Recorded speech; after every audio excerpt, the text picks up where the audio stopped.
Bonjour chers auditeurs, c'est une joie immense de te retrouver pour un nouveau culte espoir. Salut Amandine. Bonjour. Sois la bienvenue. Merci. Comment tu vas? Eh bien écoute, nickel, premier jour de l'année. Ouais, on est au taquet. Chers auditeurs, notre invitée d'aujourd'hui est Daniela Galbraith. Bonjour Daniela. Bonjour. Sois la bienvenue aussi. Merci beaucoup. Nous t'avons déjà vu l'année passée, Oui. Il y a quelques samedis, là, au mois de décembre. Et alors, nous avons partagé de super bons moments avec toi. Et j'aurais aimé que tu te représentes. Comme ça, nos auditeurs pourront à nouveau être au bain, là, comme nous. D'accord, avec plaisir. Je m'appelle Daniela Galbraith. Je suis professeure d'Ancien Testament et d'Hébreu à la faculté de théologie à Collonges, sous Salève. Je viens d'Allemagne, c'est pourquoi j'ai un petit accent. Voilà. C'est pas grave, on aime les accents. D'accord, merci. Et voilà, je vis en France et j'aime la parole de Dieu, j'aime les langues modernes aussi. J'aime beaucoup les langues et la rencontre avec l'autre, les histoires. Voilà, alors, ça tombe bien que tu sois là. Et c'est un honneur de te recevoir. Merci en tout cas. Merci. Qu'as-tu préparé pour le partage biblique d'aujourd'hui? Voilà, ça sera la vallée de l'ombre de la mort aujourd'hui. Donc, on va voir. Psaume 23. Exactement. Et les amis, c'est le premier samedi de l'année et c'est aussi le premier jour de l'année 2022. Alors, on dit bonne année! Alors, chers auditeurs, nous avons un thème qui nous parle énormément. Nous allons commencer l'année en nous rappelant que Dieu nous accompagne tout le long de notre vie. Dieu s'adapte à chaque période de notre vie et il souhaite que cette relation entre Dieu et l'être humain grandisse continuellement.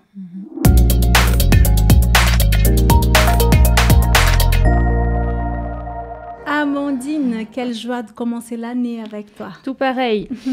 Pour la chronique Dieu dans ma semaine, que vas-tu nous partager? Alors, écoute, quand j'ai su le texte biblique de référence que tu avais choisi, Daniela, pour ce culte, donc à savoir psaume 23, j'ai été très enthousiaste. C'est un psaume que j'aime beaucoup. J'ai beaucoup entendu de méditation, de réflexion, d'analyse autour de ce psaume, qui n'est pas aussi facile qu'il peut paraître. Et en préparant le culte d'aujourd'hui, j'ai eu envie de lancer à Dieu le défi de vivre avec lui un temps de prière et louange, je suis musicienne, autour de ce texte. L'objectif fixé avec Dieu était que j'expérimente ce texte comme je ne l'ai jamais expérimenté, apporter une compréhension nouvelle, un vécu nouveau. Alors sans rentrer dans tous les détails de cette expérience qui m'est très personnelle, j'aimerais te partager l'approche que j'ai pu expérimenter, peut-être pour te donner des idées à explorer chez toi, dans ton intimité avec Dieu.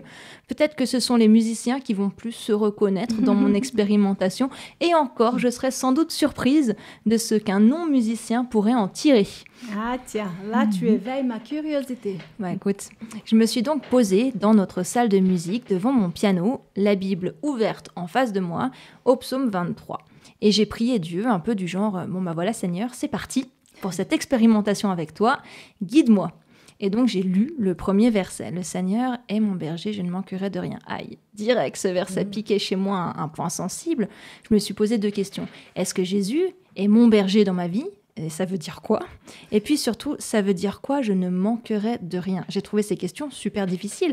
Alors j'ai fermé les yeux et j'ai commencé à jouer du piano.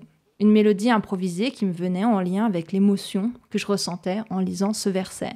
J'ai commencé à redire ce verset en le chantant sur cette mélodie. Donc c'était complètement improvisé, on s'en fiche, personne n'écoute, à part moi et Dieu. Et puis je me suis arrêtée de jouer et j'ai posé des questions à Dieu sur ce qu'il me semblait me manquer dans ma vie, poser des questions sur comment il pouvait être mon berger. Bref, on a discuté tous les deux, j'ai pas forcément eu beaucoup de réponses d'ailleurs, mais j'ai pu soumettre certaines interrogations à Dieu, mettre des mots dessus. Et puis je suis passée au verset suivant, j'ai lu à voix haute, « Il me met au repos dans des prés d'herbes fraîches, il me conduit au calme près de l'eau. » Ah, justement, j'étais fatiguée ce jour-là, alors j'ai de nouveau fermé les yeux et j'ai demandé à Dieu qu'il m'aide à imaginer comment pouvait être ce lieu pour moi. Et j'ai commencé à improviser de nouveau au piano. C'était cette fois une mélodie très différente que la première que j'avais jouée, quelque chose de très doux, de très léger. Puis il y a une vieille compo qui m'est revenue, que j'avais jouée il y a 10 ans. Puis je fais « Oh tiens ».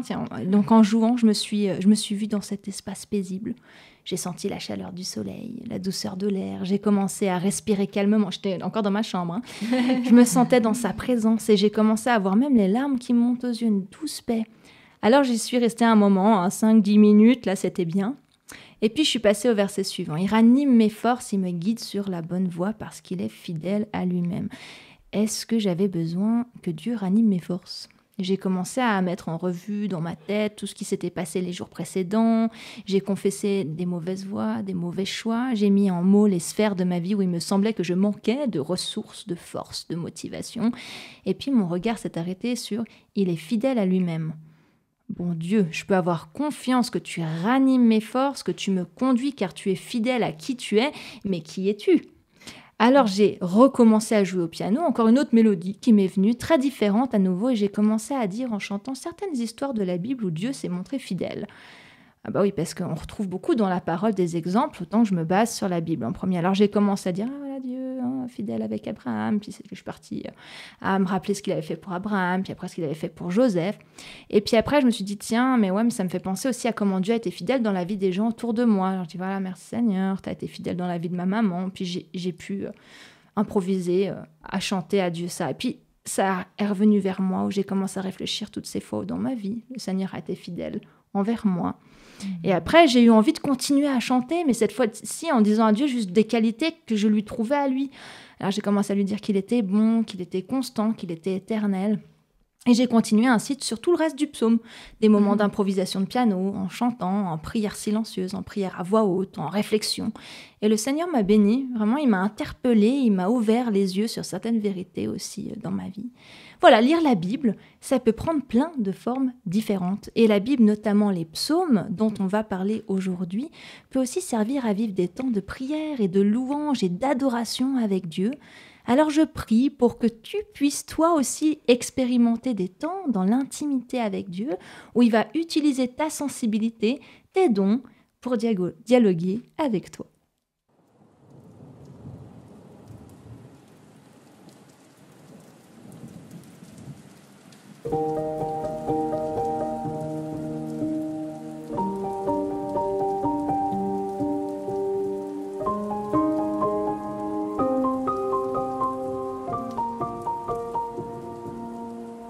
Le Seigneur est mon berger, rien ne saurait me manquer. Sur des prés d'herbes fraîches, il me fait reposer. Vers les eaux tranquilles, il me fait revivre. Il me conduit par le juste chemin. Et je chante, je chante.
Même si je traversais tous les ravins de la mort, je ne craindrai aucun mal, car mon Dieu est avec moi. Je marche au son de sa voix, son bâton me guide et me rassure. Et je chante, je chante. Oh, Alléluia.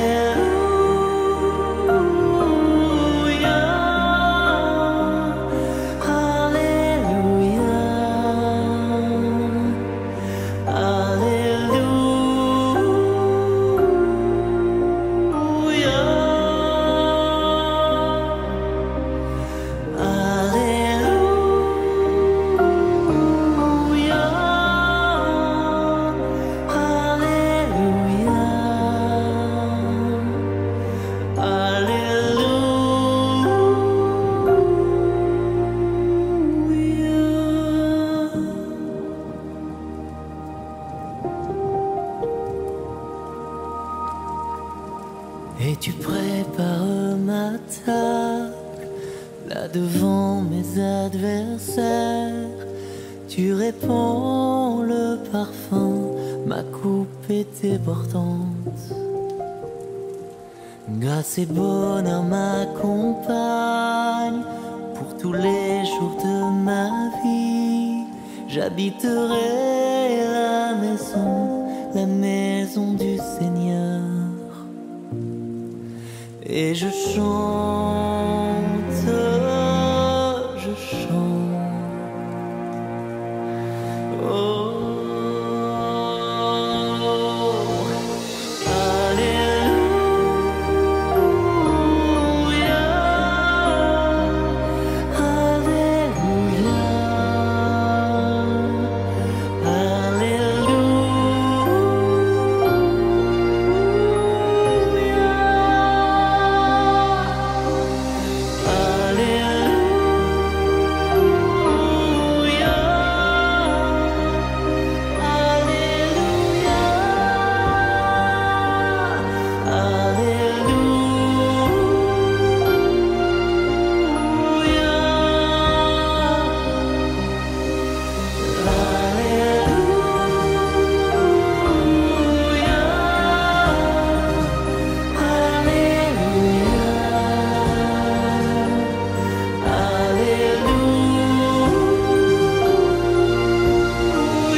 Parfois, on se sent seul face aux difficultés.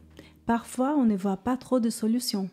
Alors, je te laisse un merveilleux texte comme réflexion. Il se trouve dans la Bible, dans le livre de Jacques, chapitre 1, verset 12. « Il est heureux l'homme qui résiste dans les difficultés. En effet, quand il aura montré sa valeur, il recevra la vie. C'est la récompense que Dieu a promise à ceux qui lui donnent leur amour. »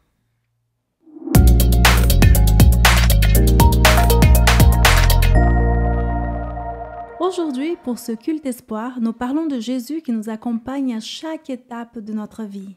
Dans les temps de joie, de repos, dans les vallées obscures, au cœur de nos peurs, au cœur de notre existence, c'est très réconfortant de savoir que Dieu est là à nos côtés. Je te propose d'écouter et pourquoi pas de chanter avec le groupe collectif Cieux ouverts qui nous propose un chant Yahweh qui aborde ces questions justement. Écoute.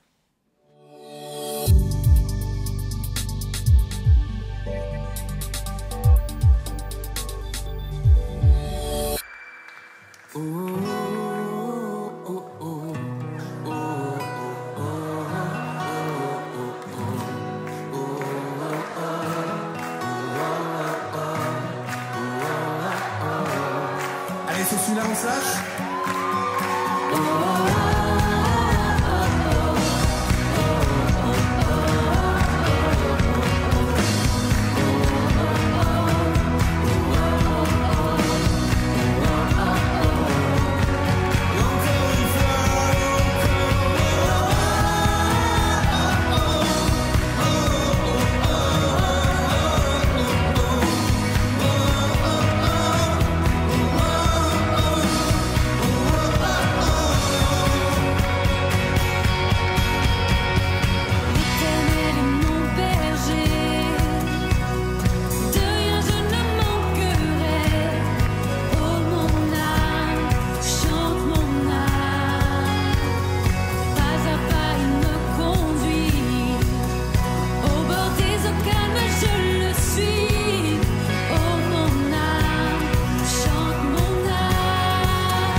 jusqu'à son retour. Mon âme chante son amour tous les jours à vous.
Il y a quelque temps, Marina m'a fait découvrir le chant dont je vais te faire écouter un extrait. Il dure en vrai 10 minutes. Je t'invite à aller l'écouter une fois tranquillement en entier parce que je le trouve très touchant. Il parle du Dieu Jéhovah Jireh, qui veut dire Dieu qui pourvoit ou qui pourvoira. Ce chant est intitulé Jireh, psaume 151. Alors si tu vas dans ta Bible, tu vas vite te rendre compte que les psaumes s'arrêtent au psaume 150. Le 151 n'existe pas. Alors, je comprends ce titre comme une invitation à poursuivre l'œuvre de David et des autres compositeurs des psaumes. Si aujourd'hui, tu devais composer un psaume, chanter un chant à Dieu, que lui dirais-tu ?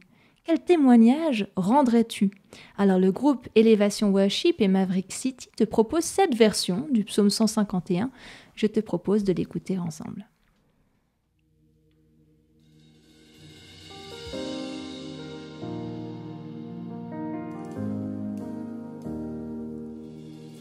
Rien ne pourra changer ton amour pour moi.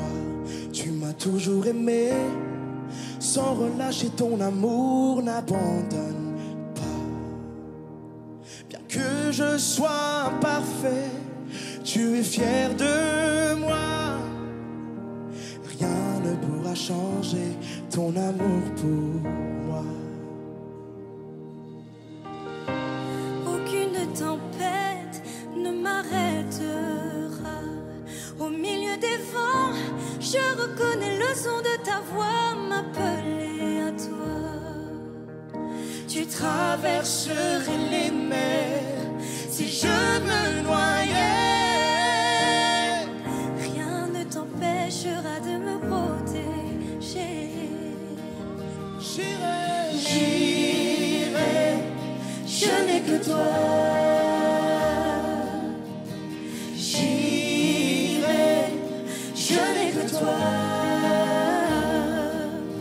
En toutes circonstances, je serai comblé, car tu es. Je n'ai que toi. Je n'ai que toi. Je n'ai que toi. Je n'ai que toi. Je n'ai que toi. Je n'ai que toi. Je n'ai que toi. Et je n'oublierai jamais ce que tu as fait. Et maintenant je vois du sommet des monts ce dont tu m'as sauvé. Et même dans la vallée, tu es avec moi. Je n'oublierai jamais ce que tu as fait.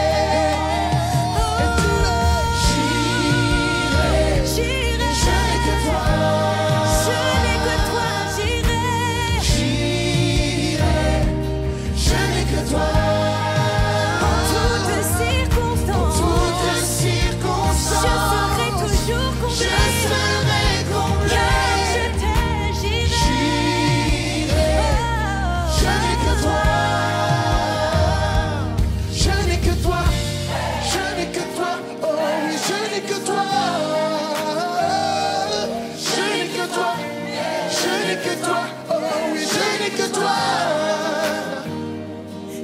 que tu m'aimes et que tu m'as choisi.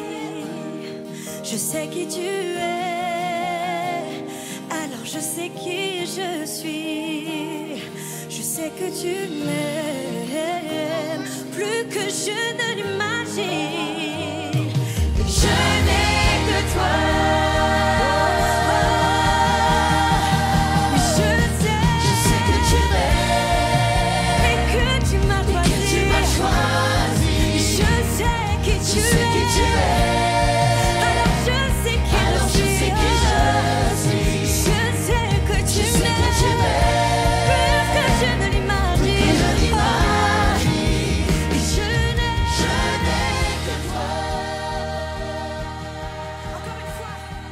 Cher auditeur, tu te trouves au culte espoir. Nous avons tous des montagnes à traverser. Les difficultés ne sont jamais bien loin, malheureusement. Des fois, cela est représenté par des situations financières compliquées ou encore la recherche d'un emploi. La montagne à affronter peut être une maladie ou encore un enfant difficile à gérer. Aujourd'hui, nous recevons sur le plateau Flavia. Elle a vécu des moments très difficiles dans sa vie et elle a accepté de nous donner son témoignage. Bonjour Flavia. Bonjour. Sois bienvenue. Merci de l'invitation. Merci à toi d'être venue. Flavia, il me semble... En fait, avant de commencer, j'aimerais bien que tu te présentes. Alors, je m'appelle Flavia. Je suis née au Brésil, de mère brésilienne et père portugais. Du coup, j'ai les deux nationalités de naissance. Et ça fait bientôt 21 ans que j'habite en Suisse. D'accord. Et voilà, je suis mariée, j'habite à Genève et je fréquente l'église lusophone. Super. Et c'est un plaisir d'être ici. Ah, bah c'est chouette. Et il me semble, Flavia, que tu as passé par quelques étapes difficiles dans ta vie. Est-ce que tu veux bien nous raconter? Oui. Alors, depuis toute petite, je rêvais d'être maman. Ah, ça c'est le rêve de beaucoup de petites filles. Hein? Oui, je crois bien. Et je rêvais d'être maman et à tel point qu'à un moment donné de ma vie, au début de mon mariage, le fait de regarder les images des mamans avec des petits bébés ou de voir une maman dans la rue avec son petit bébé, ça me faisait pleurer. Tellement j'avais envie et je savais la difficulté que j'avais. Je vous explique. J'avais découvert auparavant, 10 ans en arrière, un problème de santé. J'avais un adénome hypophysaire. Ça veut dire quoi? C'est-à-dire une tumeur à l'hypophyse. L'hypophyse, c'est une petite glande qui se trouve à la base de notre cerveau. Et cette glande, même étant petite, elle est responsable de beaucoup de fonctions dans notre corps et elle est responsable pour toutes les autres glandes de notre corps et aussi pour la régulation hormonale. Du coup, cette tumeur empêchait que tu tombes enceinte. Que je tombe enceinte. Je n'avais pas d'ovulation, je ne pouvais pas. Et après plusieurs années de traitement avec des médicaments et étant contrôlée régulièrement, ce problème était presque résolu. À la dernière résonance magnétique que j'ai faite, le médecin m'avait dit « Écoutez, là, c'est bientôt fini parce qu'on voit qu'un petit point sur l'image. » Et ça, c'était au début de mon mariage. J'étais toute contente. Je me suis dit « C'était une bonne nouvelle quand même. » Voilà, je vais réaliser mon rêve. Mais ce qui m'attendait pas, je m'attendais pas, c'est que au prochain contrôle, ça a commencé à se dérégler sans explication. C'est-à-dire, les niveaux de la prolactine, c'est l'hormone qu'elle produisait en trop, cette tumeur, dans le sang commençait à monter sans explication à nouveau. La tumeur a recommencé à croître et on ne savait pas pourquoi. Et on a essayé, avec le traitement, de faire baisser, on a augmenté le dosage, on a changé de médicaments, on a essayé tout ce qui était possible et on n'arrivait pas à trouver réguler. Une solution pour ça. Du coup, on m'a proposé une chirurgie. Il va falloir enlever la tumeur. J'avais un peu peur, mais je me suis dit, OK, on y va. Et j'étais assez tranquille pour cette chirurgie. Je suis allée, c'était au Portugal. Donc, je suis passée par cette chirurgie. Et par la suite, c'était très compliqué parce que le post-opératoire était très difficile. Et après 3 mois de la chirurgie, j'ai su qu'il a eu une complication pendant la chirurgie et ma vie était en danger. Et du coup, ils n'ont pas pu enlever du tout la tumeur. Et quand j'ai su ça... L'opération n'a servi à rien du tout. Et en plus, c'était très pénible, le post-opératoire et tout.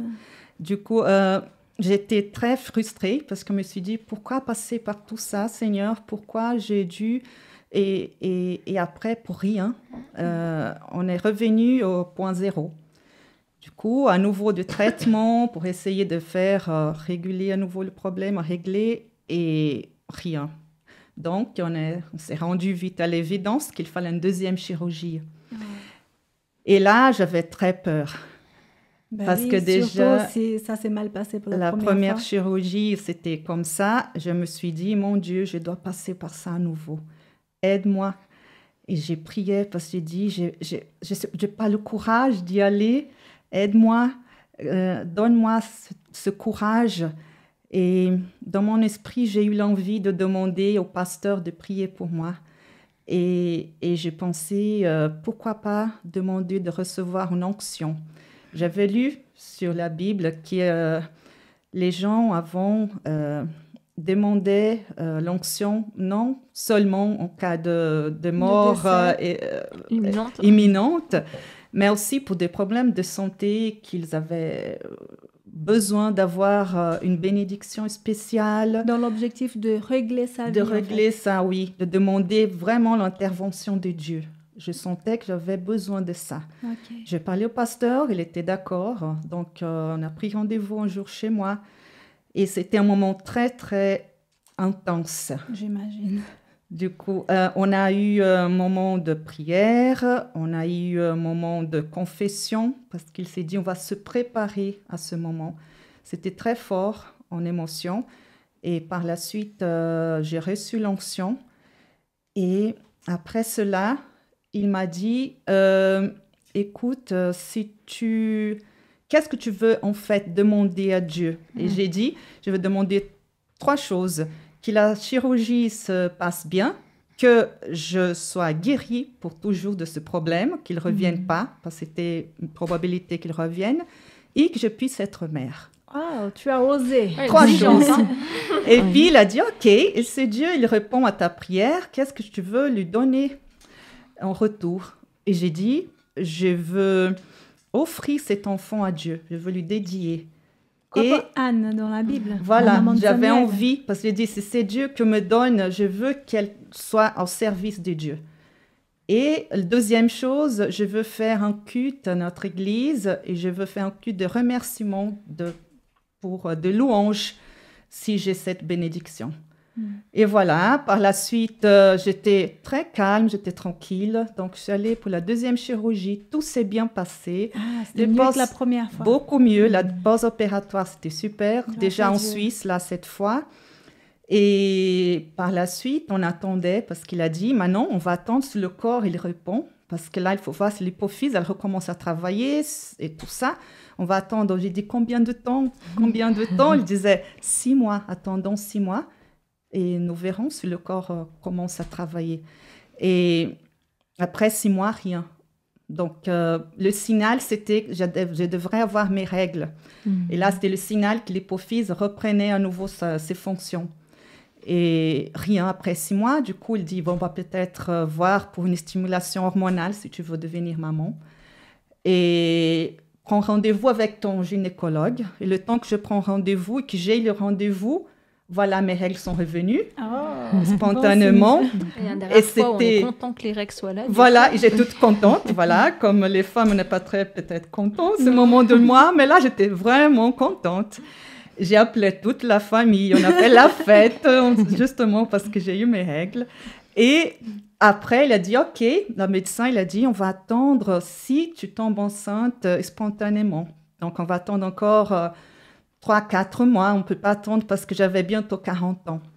Donc, c'était un peu tard. Du coup, on a attendu et après 2 mois, voilà, je suis tombée enceinte. Tu es tombée enceinte. Oh, merveille. C'est merveilleux. Du coup, c'est merveilleux. Oui. Et ce qui, je peux en conclusion dire, c'est que Dieu a répondu à mes 3 demandes. Tes 3 souhaits. La chirurgie s'est bien passée. Le problème n'est plus revenu du tout. Et je suis maman. Oh, elle a quel âge? Elle a 8 ans aujourd'hui. 8 ans. C'est mon petit miracle. Et je dois vous dire que pendant ce moment de difficulté que j'ai eu, ce moment de peur de la 2e chirurgie et tout ça, il y a eu en psaume un verset, un chapitre que Dieu m'a donné le jour de la chirurgie. Je me réveille, j'ai dit, Dieu, j'ai besoin de savoir que tu es avec moi. J'ai besoin de sentir cette assurance. Donne-moi une parole. Et j'ai ouvert ma Bible au psaume 33. D'accord. 10 psaumes après le 23. Et je suis tombée là. Et si on regarde après le verset 12, à partir du verset 12 jusqu'au 20, regardez-moi ce qu'il a dit.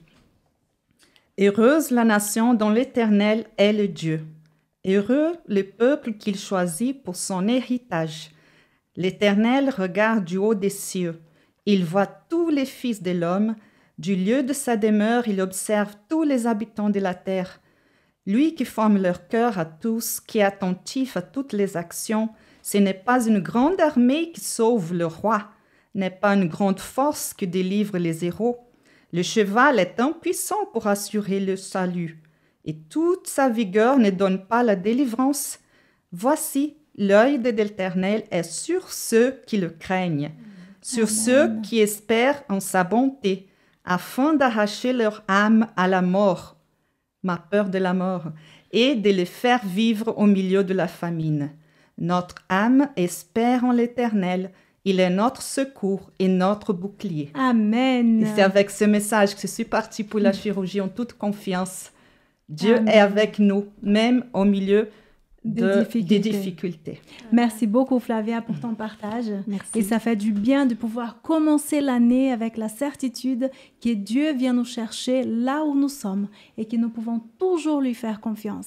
Amen. Je remercie Dieu d'avoir rétabli ta santé et je le remercie aussi d'avoir comblé tes 3 souhaits et que Dieu continue dans ta vie. Alors moi, je te Amen. souhaite un bon retour chez toi auprès de ta famille. Merci, merci beaucoup.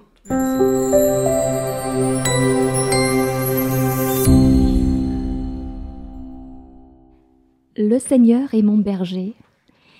Une des phrases les plus célèbres dans toute la Bible. C'est vrai.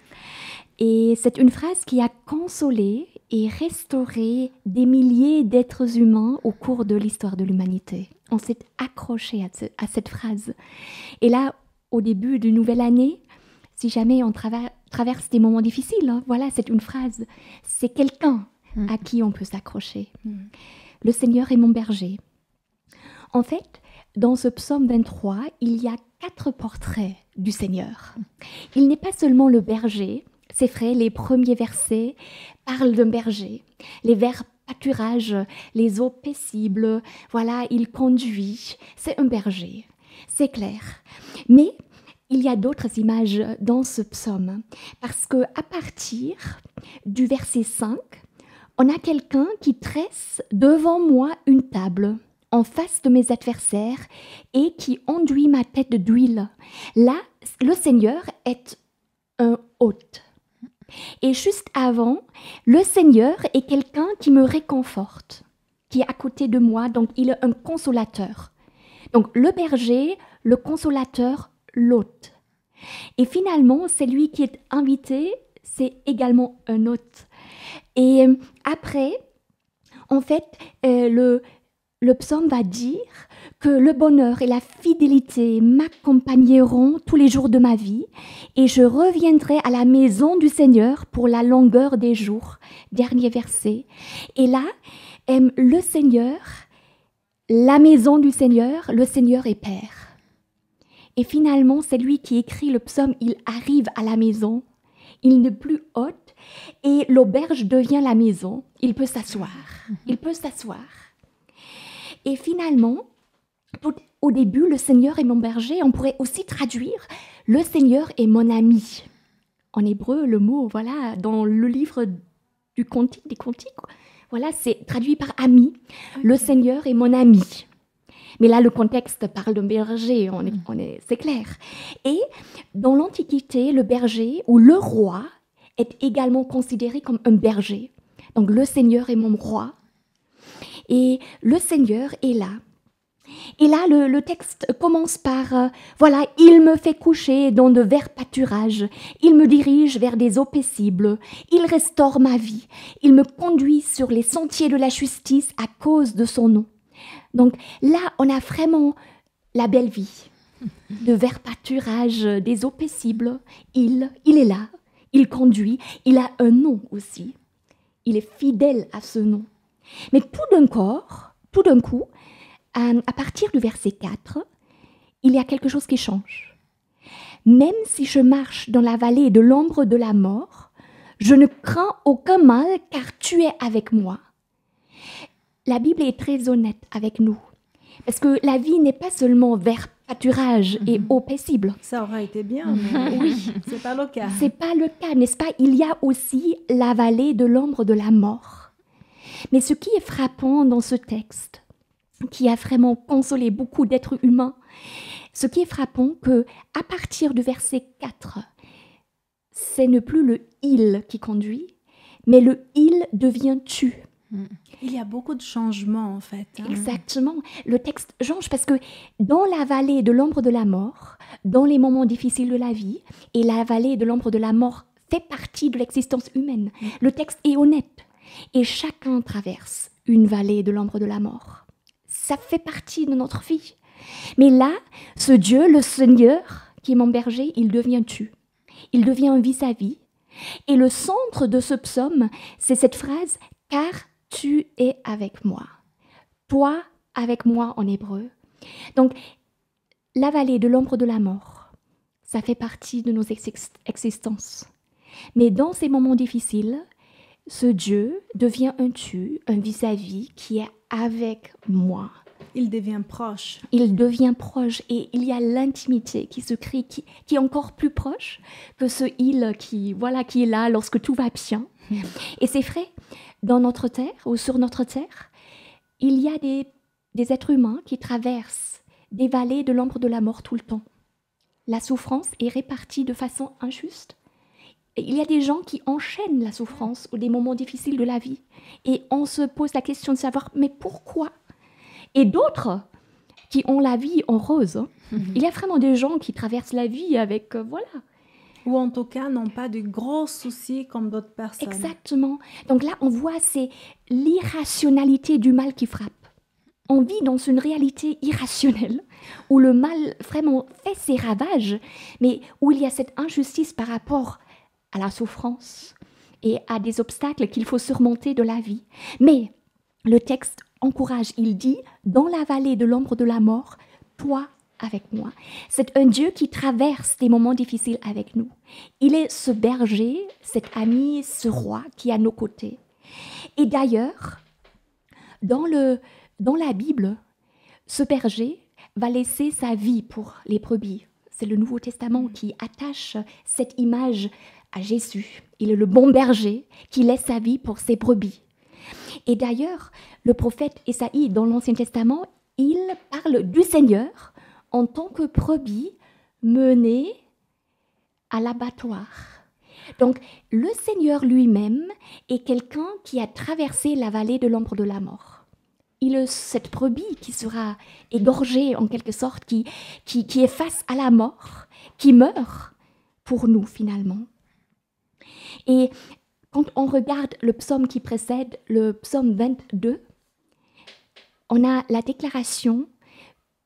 une déclaration qui sera reprise dans le Nouveau Testament lorsque Jésus, ce Dieu qui est descendu dans notre réalité, lorsqu'il est cloué à la croix, lorsqu'il laisse sa vie, il dit « Mon Dieu, pourquoi m'as-tu abandonné ?» Et c'est exactement la première partie du psaume qui précède. Donc le Seigneur lui-même traverse la vallée de l'ombre de la mort. Et ils se sont abandonnés par son Père. Il est déboussolé, il est déraciné, il est vulnérable, cloué à la croix. Et finalement, si nous devons traverser la vallée de l'ombre de la mort, Dieu aussi, il a traversé. Il sait très bien Voilà. ce que c'est en fait. Oh, combien il nous Exactement. comprend. Exactement, il s'identifie à nos souffrances. Et le psaume qui suit, c'est le psaume 24. Là, ce psaume parle d'un roi glorieux qui fait son entrée dans une ville. Il est glorieux, il est splendide. Et là, on voit que la maison du Père, c'est le Père qui attend l'être humain, qui est là, qui veut nous accueillir. C'est vraiment le but de notre voyage sur cette terre, c'est d'arriver à la maison du Père. Ce Père qui est là, qui donne son Fils à l'humanité, ce Fils qui meurt, qui traverse cette vallée de l'ombre de la mort, mais après c'est un roi qui va revenir en gloire pour accueillir ses enfants. En fait, il y a une continuité. Exactement. Finalement, ce psaume, il raconte aussi notre trajectoire en tant qu'être humain. Donc, on est conduit par ce berger, mais il y a des étapes dans la vie. D'accord? C'est un Dieu qui nous conduit. C'est aussi le langage de l'Exode au début de ce psaume. Dieu qui libère son peuple de l'esclavage en Égypte. Dieu qui libère son peuple de l'esclavage du mal, du péché, de la haine, tout ce qui nous traverse finalement. Il veut nous libérer. Et c'est vrai, il y a de verts pâturages dans nos existences avec Dieu. C'est vrai, des eaux paisibles. C'est vrai. Mais il nous conduit aussi à travers la vallée de l'ombre de la mort. Mais après, il y a cette table qui est tressée devant nous. On sort de cette vallée de l'ombre de la mort, on a grandi. Il y a peut-être une maturité qui s'est installée dans notre vie. Il y a une table tressée devant nous. Et finalement, on est hôte. Et c'est Dieu qui nous sert, qui est l'hôte, qui invite. Et après, mais ce n'est pas la dernière étape. Parce que la dernière étape, c'est arriver à la maison du Seigneur. Être assis, être fils, être fille. Être accueilli par ce Dieu, par ce berger, par ce roi, par cet ami qui reste à nos côtés. Et c'est vrai, nous ne savons pas ce que l'autre traverse dans la vie. On ne le sait pas. Quelquefois, on cache ses soucis, ses drames intérieurs, ses questionnements existentiels. On les cache peut-être, mais ce psaume nous invite à répandre nos cœurs devant Dieu, parce qu'il lit nos cœurs et il peut compatir. Il est vraiment là pour compatir et pour comprendre. Et il y a une issue à la crise. Il y a une issue. Après. Il y a un après. Ça, c'est Voilà. rassurant. Et c'est rassurant, absolument. Donc, la maison du Seigneur, elle nous attend. Mais accrochons-nous au Seigneur, au berger, dans cette vallée de l'ombre de la mort. Parce que là, il y a la houlette et le bâton du Seigneur, du berger. Et une houlette, un bâton, c'est proximité. Le berger n'est jamais loin lorsqu'on est avec lui dans cette vallée de l'ombre de la mort. Donc un réconfort, un consolateur, un berger, un ami, un roi, un consolateur, un hôte, un père qui nous attend. Donc le Seigneur, il est avec moi. Tu es avec moi. Toi avec moi. Amen.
Il y a quelques années, je vivais en Angleterre avec une colocataire française. Nous ne pouvions pas plus être différentes, et c'est peut-être cela qui nous avait tant rapprochés et qui faisait qu'on s'entendait aussi bien, cette athée rock'n'roll Sex on the Beach et moi.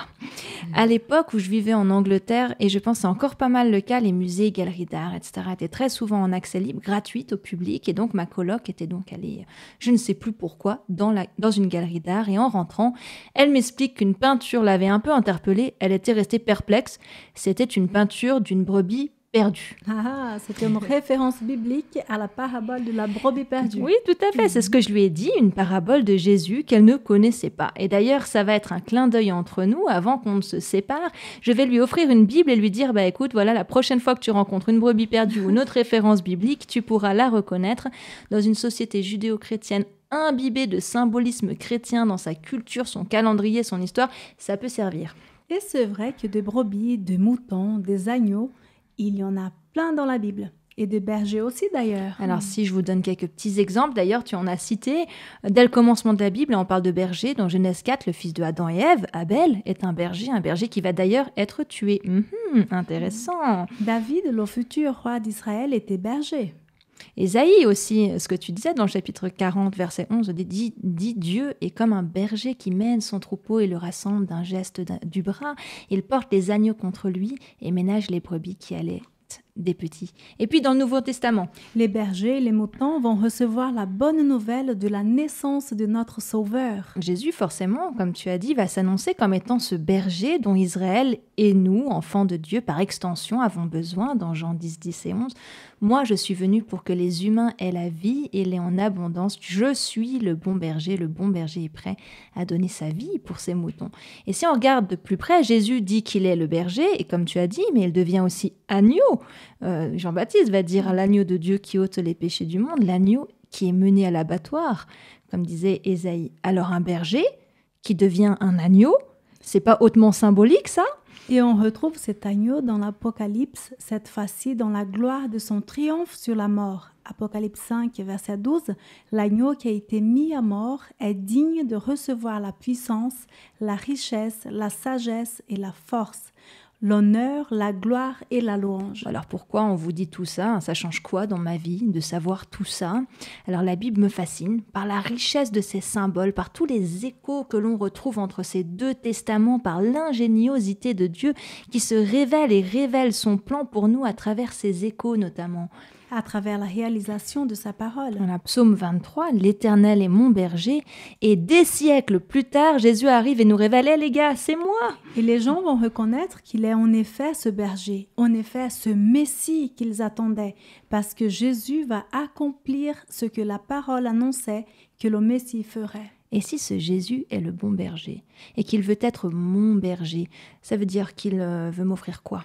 Qu'il peut être qui pour moi ? Tout ce qu'on a pu voir dans le psaume 23, mais encore tellement plein d'autres choses que l'on retrouve dans la Bible. Personnellement, ça me rend curieuse d'aller fouiller cette Bible pour mieux comprendre qui est Jésus et quelle vie il me propose de mener avec lui. Pareil, et tout d'un coup, être un mouton, je ne l'associe plus du tout à quelqu'un qui suit bêtement quelque chose ou quelqu'un. Si mon berger c'est Jésus, je veux bien être ce mouton qui met sa confiance dans ce berger qui me connaît et qui sait exactement ce dont j'ai besoin. Ça, c'est un mouton classe VIP. Et c'est surtout un berger hors catégorie. Voilà, alors pour ce début de nouvelle année civile, j'aimerais t'inviter à aller explorer la Bible, à t'ouvrir, à découvrir sa richesse, à laisser Dieu te guider dans tous ces livres bibliques qu'il a inspirés, dans toutes ces métaphores et symboliques qu'il a ficelées, afin de nous aider à mieux comprendre qui il est et ce qu'il veut pour nous.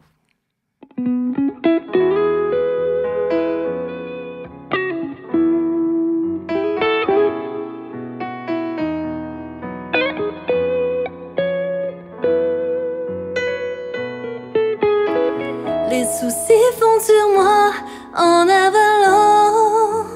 Mon Père prend soin. Les torrents m'inondent et je ne suis pas étanche. Mon Père prend soin. Quand autour de moi tout semble contredire ses promesses. Quand le stress envahit mon cœur et mon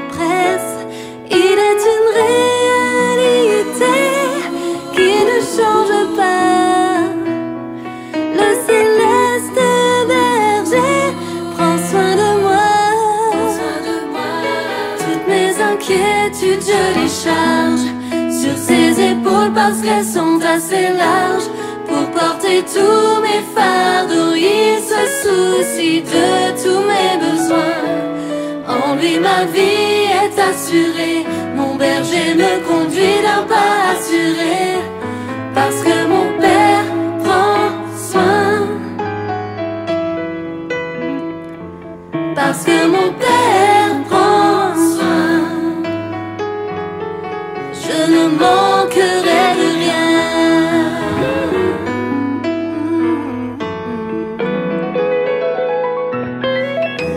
J'ai un contrat dans la meilleure assurance. Mon Père prend soin. La garantie à vie de sa présence. Mon Père prend soin. Que chacune de mes plaintes soit changée en confiance en toi. Que chacune de mes craintes soit transformée en foi. Transformé en foi. Il est une réalité qui ne change pas. Qui ne change pas. Le céleste berger prend soin de moi. Toutes les inquiétudes, je les charge sur ses épaules parce qu'elles sont assez larges pour porter tous mes fardeaux. Il se soucie de tous mes besoins. En lui ma vie est assurée. Mon berger me conduit d'un pas assuré. Parce que mon Père prend soin de moi. Parce que mon Père prend soin. il a promis. Je ne manquerai de rien.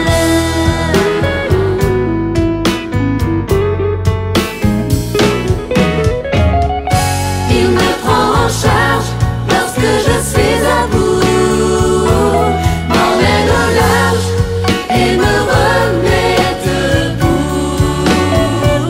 Et quand tu le vois, me dis qu'il m'a oublié. Je regarde à la croix et me souviens combien je suis aimé.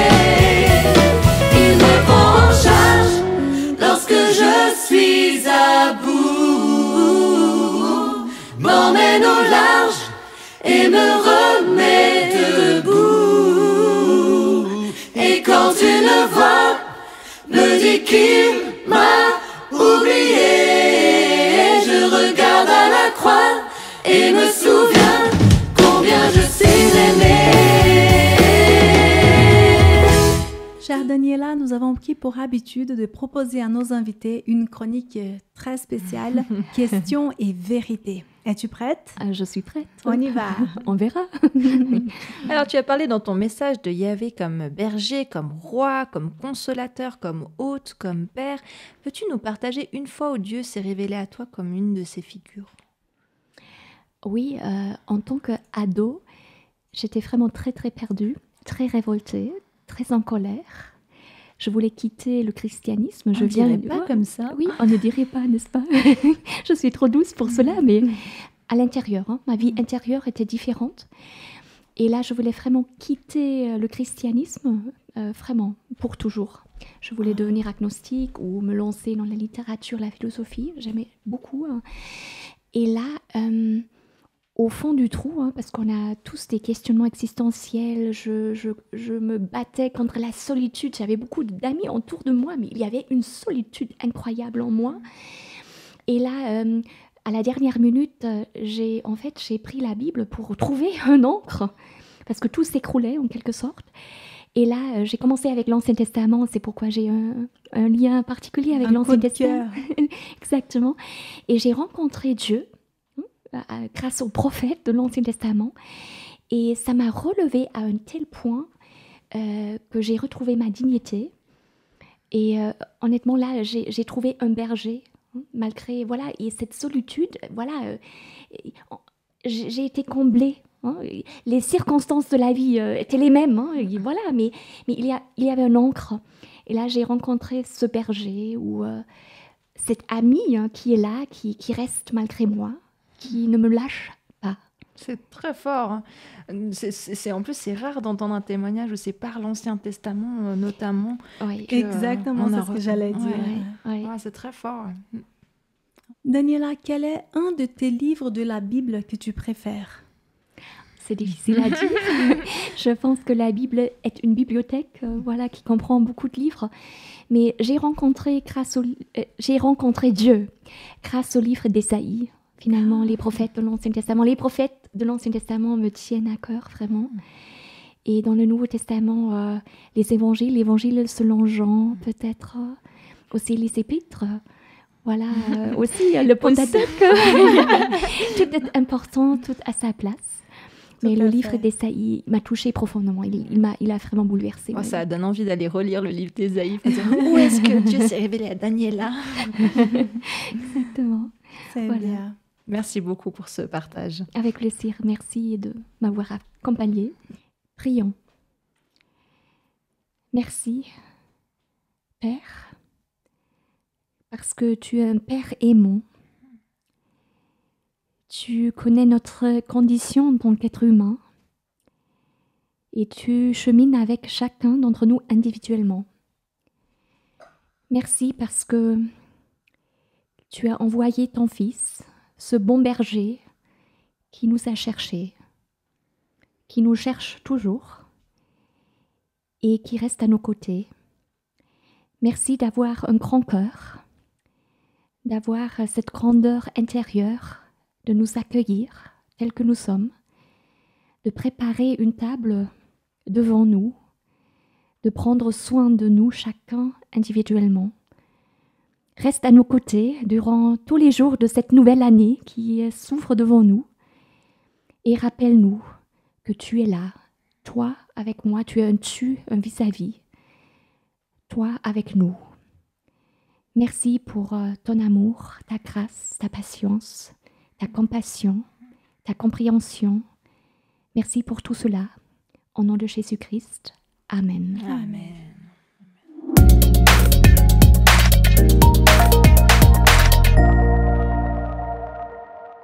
Bon, après toutes nos discussions et nos réflexions, il va falloir mettre tout ça en pratique. Pour l'action de cette semaine, peut-être tu as déjà une petite idée de ce que je vais te proposer. Alors, est-ce que toi, tu connais le psaume 23 par cœur? Oui. Oui, bravo, alors je te félicite. Pas encore, c'est le moment de régler cette affaire. Voilà le défi. Cette semaine, je te propose d'apprendre par cœur le psaume 23. Facile, n'est-ce pas? Alors, je vais rendre ce défi un peu plus intéressant. Vu qu'en Suisse, on parle 4 langues, je suggère que tu apprennes le psaume 23 dans une de nos langues nationales. Ok, je serai gentille, je te laisse libre de choisir n'importe quelle langue. Même si ce n'est pas une langue suisse, qu'elle soit anglais, portugais, espagnol ou n'importe quelle autre langue de ta préférence. Et bon, mesdames, on arrive à la fin, malheureusement, on devra se quitter. Merci beaucoup pour ce culte que nous avons vécu ensemble. C'était un message merveilleux, Daniela. Merci, merci et merci d'être venue partager ces réflexions avec nous. Avec plaisir, merci. Chers auditeurs, ça vaut la peine d'être lié à Dieu. Je te souhaite d'entretenir cette intimité si précieuse avec notre Seigneur. Dieu t'aime, il se fait des soucis pour toi et il a des plans merveilleux pour toi. Je te souhaite une belle journée, une belle année et je te souhaite un joyeux sabbat. À tout bientôt. À bientôt. À bientôt.